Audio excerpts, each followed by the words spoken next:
Hi there, just want to talk for a couple of minutes about a customer-centric business model. Now today, most organisations say that they are customer-focused or that they are customer-centric or the customer is at the centre of everything that they do. And a lot of organisations are putting a lot of investment into improving their customer experience. And in many respects, that doesn't add a lot of value. And there's a lot of improvement done in terms of the way they deliver their processes and the experience a customer gets, but quite often it doesn't deliver value back to the organisation.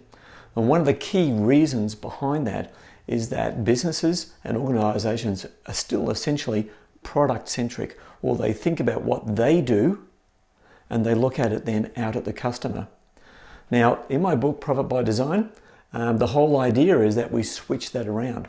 Because over the last 10 to 15 years, things have completely changed. And organisations need to develop a customer-centric approach, a customer-centric business model. We all agree on that, but it's in the implementation where it goes wrong.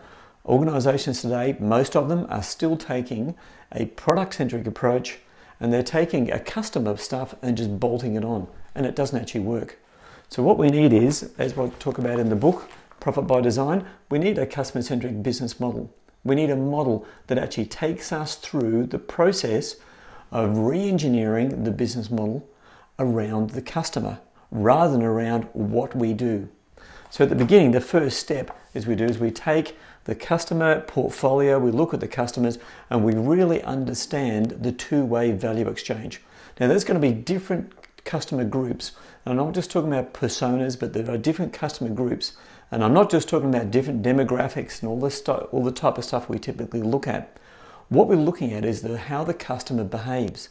And that will then put the customer into different groups, because what they value will then be reflected in how they behave. And what we're looking for in our customer portfolio is the customers that really get the value that we deliver.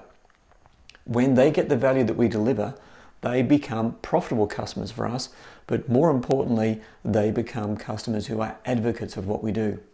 So when we understand those customer groups, then we figure out how to communicate value.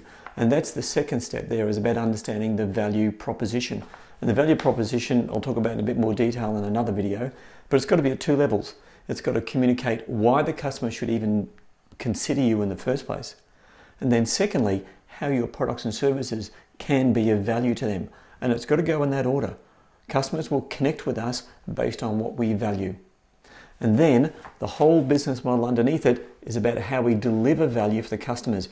Everything we do has to be pegged back to customer value and how it delivers value for the customer in these different specific groups of customers. And when we take an approach like this, the whole business can realign itself around the value that's created in the customer portfolio.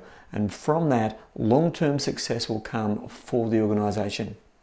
Anyway, there's a lot more details in the book Profit by Design.